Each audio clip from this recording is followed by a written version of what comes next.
There are some things a person does not forget, not because they try to hold on to them, but because they become part of the shape of who you are. We have heard many such stories here, and we want to share one with you tonight. The story of a young woman named Hattie Crane, who arrived in a town called Morrow's Crossing with 23 cents, a borrowed coat, and a small leather satchel of woodworking tools that had once belonged to a man she called her only family. She was 22 years old, and by every measure that her uncle Raymond Yule, mill owner, town councilor, and the man who had raised her since she was 6, had chosen to apply to her, she was a liability. That was the word he had used. Not daughter, not niece, not even a name, a liability. He said it the way a man reads a column of numbers that refuses to balance. Flat, final, like the matter had already been settled before she walked into the room. The room was his study. She remembered the smell of it, pipe tobacco and linseed oil, the particular mustiness of old ledger books. She had stood in that room 100 times as a child, waiting while he signed papers, pretending the carved oak desk was a ship and she was sailing somewhere far away. This time she did not pretend anything. She stood very still and listened while Raymond Yule told her that with old Gareth gone, Gareth Moss, the carpenter, who had lived in the back cottage and taught her everything he knew, there was no longer a reason to keep two mouths fed on one man's tolerance. "You have a trade," he said, not unkindly, which was almost worse. "Use it." She left the next morning with the satchel of tools. Gareth Moss had kept them in a pine box under his workbench, each one wrapped in oilcloth. A hand plane, 3 chisels, a marking gauge, and a draw knife whose handle was worn smooth in exactly the shape of his grip. He had pressed the satchel into her hands 3 weeks before he died, when he still had enough breath to speak clearly. He said, "These will open doors for you, girl, even the ones that look like they've been nailed shut for good." She had thought he was speaking in metaphor. She would later understand he was not. We want you to hold that image for a moment. A young woman, 22, stepping off a freight wagon onto a muddy main street in late October, with tools she barely felt she had the right to carry. Because what happens next is the kind of story that makes you believe the world sometimes corrects itself. Slowly, and at great cost, but it does. Morrow's Crossing was not a welcoming place that autumn. It sat in the river valley like something that had been set down and then forgotten. A grain elevator, a dry goods store, a boarding house with a hand-lettered sign that said rooms and beneath that, in smaller letters, reasonable. The mill at the edge of town had been shut for 14 months. People did not say much about why. They pressed their lips together and looked at the floor the way people do when the reason is a name they would rather not speak. Hattie Crane found a room at the boarding house for 75 cents a week, which left her with nothing. She told the landlady, a large woman named Mrs. Ogilvy, that she could pay next week. Mrs. Ogilvy looked at the tool satchel. "You do carpentry work," she said. "I do," Hattie said. "My back porch steps have been rotting since June," Mrs. Ogilvy said. "Fix them and we'll call the first week even." The steps took her half a day. She used the draw knife on a pair of cedar planks she found stacked behind the woodshed, shaping them until they fit perfectly, the grain running the right direction so water would run off instead of sitting. When she was done, she ran her thumb across the edge out of habit, the way Gareth had taught her to check her own work. Smooth as river stone. Mrs. Ogilvy came out and stood on the steps and rocked her weight back and forth and said nothing for a long moment. "Who taught you that?" she said finally. "Gareth Moss," Hattie said. "He was a carpenter in Tulloch Mills." Mrs. Ogilvy looked at her differently after that.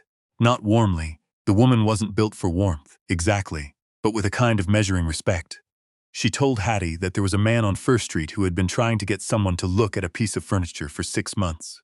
A chest of drawers, old, belonged to his late wife and the dovetail joints were coming loose. No one in town did that kind of work anymore.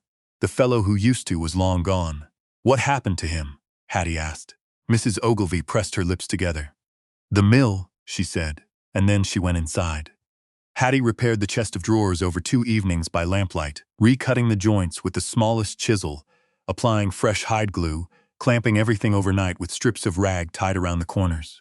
The man whose name was Clifford Beale sat in the doorway of his kitchen and watched her work with the particular quietness of someone who is trying not to cry. "My wife made bread in this kitchen every morning for 30 years, he said at one point. "The joints will hold now," Hattie said. "Better than they did before." He paid her $1.50. He also told her something as she was packing her tools. He told her about the old supply shed at the edge of the former mill property. Raymond Yule's mill. She had not known the mill, in Morrow's Crossing, belonged to her uncle. had not even known Raymond Yule owned property this far north, because Raymond Yule did not discuss his business affairs with liabilities. Raymond Yule's mill, which had closed 14 months ago after what Clifford Beale called the business with the wages. The supply shed had been locked ever since. The town had been trying to get it opened for nearly a year. It held, according to town records, the payroll ledgers for the last 4 years of the mill's operation. Those ledgers were needed by a dozen families who were still trying to prove to the labor board that they were owed back wages. Without the ledgers, the claims could not proceed. With them, the families stood to recover what had been stolen from them. The lock on the shed was a custom iron thing, made to order. The only man who might have known how to get through it had been Gareth Moss, who had built the shed himself and who was dead. "Someone told me the old carpenter made that lock housing himself," Clifford Beale said. "Had a trick to it, supposedly. But he never told anyone what it was." Hattie sat very still with her hand resting on the satchel. She thought about the draw knife. The way the handle was worn down on the left side in a way that had always puzzled her because Gareth had been right-handed. She thought about a particular afternoon, 2 years ago, when she had asked him about it. And he had smiled in the way he smiled when he was keeping something pleasant, and said, "Oh, that was from a different job. A job I'm proud of. I'll tell you about it someday." Someday had not come.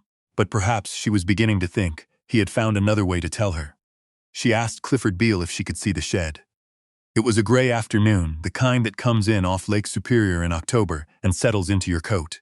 The shed was perhaps 12 feet by 15, built of heavy timber, no windows.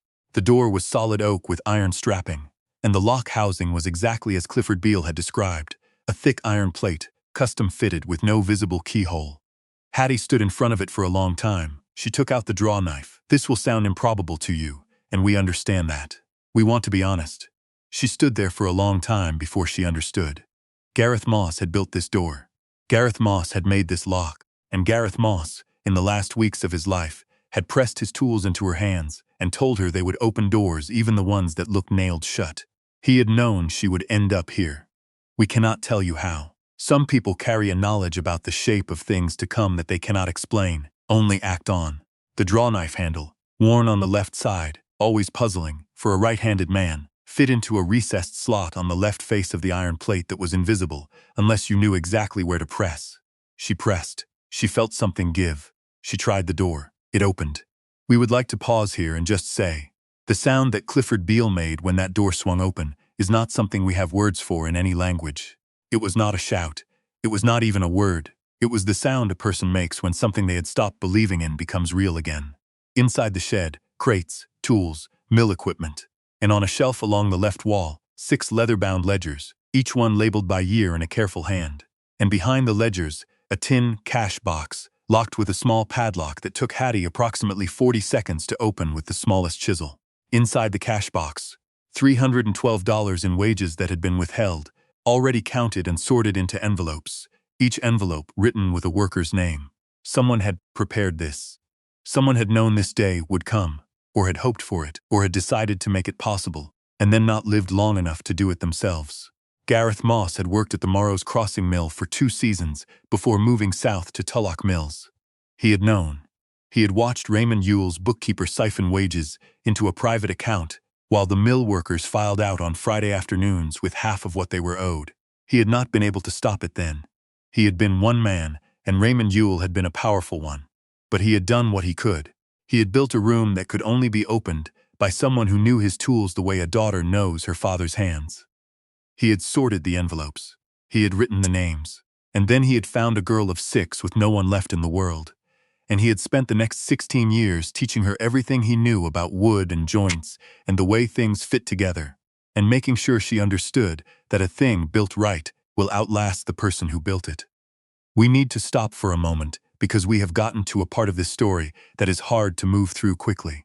Hattie sat down on the floor of that shed with the cash box in her lap and the 6 ledgers stacked beside her, and she did not say anything for a very long time. Clifford Beale stood in the doorway with the gray October light behind him. He did not say anything either. Some silences are too full to interrupt. Then she picked up the first envelope and read the name on the front. A woman named Lena Sproul, former winder operator. And she looked up at Clifford Beale and said, "Do you know where she lives?" "I know where most of them live," he said. "Or their families." "Then we had better start." Hattie said. What happened over the next 3 weeks is the kind of thing that people in Morrow's crossing still talk about, though many of them are careful about how they tell it, because some of the people involved are still living. The Ledgers went to the Regional Labor Board office in Thunder Bay. A board examiner named Philip Strachan drove out to Morrow's crossing the following Thursday, reviewed the ledgers, and confirmed that they constituted sufficient evidence of systematic wage theft spanning 4 years. 14 families filed form claims. The total amount owed, with 3 years of interest applied by the board, came to just over $4,000. Raymond Yule's assets in Morrow's crossing, including the mill property, the supply shed, and a second parcel of land he held under a numbered company, were frozen pending investigation. We will not pretend this was a swift process. Justice very rarely is, but what matters is that it moved. The Ledgers made it move. The $312 in the tin box, Hattie distributed herself, envelope by envelope, over 3 days. She walked to each door with Clifford Beale beside her. She had asked him to come, not because she needed help, but because she thought these people deserved to receive this from someone they knew. Someone from their own town. She held the tools. He held the context. Between them, they managed. There was a woman named Lena Sproul, who took her envelope and stood in her doorway, with it pressed against her chest, and said, "I bought my daughter winter boots with the last of our money instead of flour, and we ate nothing but porridge for 3 weeks because of what they owed me." She said it without anger, only with the exhausted matter-of-factness of someone who has been carrying that fact for a long time and is relieved to set it down. There was an old man named Arthur Caskey, who had worked the mill for 7 years and received every envelope with a handshake, and to Hattie's slight alarm, began to weep so quietly it was barely visible. His daughter, who was perhaps 12, came and stood beside him and put her hand in his without saying anything. They stood there like that for a moment in the doorway, and Hattie thought about Gareth Moss, who had also stood in doorways with when she was small. There was a family, the Lourdes, where the father was gone, and the mother had remarried, and the new husband had not known about the wages claim and was, to put it gently, taken aback. Hattie left the envelope with the mother and did not ask any questions. By the end of the 3rd week, all 14 envelopes had found their way home. There was one more thing. In the back corner of the shed, behind the crates of mill equipment, Hattie found a small cedar box, separate from everything else. Inside it was a short letter in Gareth Moss's handwriting. We will not share it word for word because it was private, and some things should remain so, but we will tell you what it said in its bones. That he was sorry he had not done more, sooner. That he had built this room and prepared these things because he believed, in whatever way an old man believes things he cannot prove, that someone would come who knew how to open it. That he had tried to make sure that someone would have the tools. And then, at the bottom of the letter, in handwriting that was smaller and more careful, as though he had written it slowly, "If you are the one reading this, then I taught you well. I hope the world has been gentler with you than it was with me. Take the draw knife. It's the best one." Hattie kept the draw knife. She is keeping it still. The shed was eventually torn down by the new mill cooperative that formed in Morrow's crossing in the spring, formed, in large part, because the resolution of the wage claims had released a kind of collective exhale that made people willing to try again. The cooperative was a modest thing at first, 12 workers, a lease on the old mill equipment, a contract with a lumber yard in Nipigon. But modest things, built right, have a way of lasting. Hattie Crane stayed in Morrow's crossing. Mrs. Ogilvy reduced her room rate to 50 cents a week, on the grounds that having a competent carpenter on the premises was worth more than she was charging. Clifford Beale told everyone he knew that she did good work. By the end of November, she had more repair jobs than she could keep up with. By spring, she had rented a small workshop on Fir Street. She never spoke publicly about Raymond Yule. The labor board process was what it was, and she had no stomach for the other kind of accounting. She had not come to Morrow's crossing to settle a score. She had come because a freight wagon was going north, and she had 23 cents and nowhere else to be. The rest of it was not her doing. It was Gareth Moss's, set in motion years before she was old enough to understand what he was doing or why. The last thing we want to tell you is small, but we think it matters. About a month after the envelopes were delivered, Lena Sproul came into Hattie's workshop on Fir Street with a broken rocking chair and asked if it could be fixed.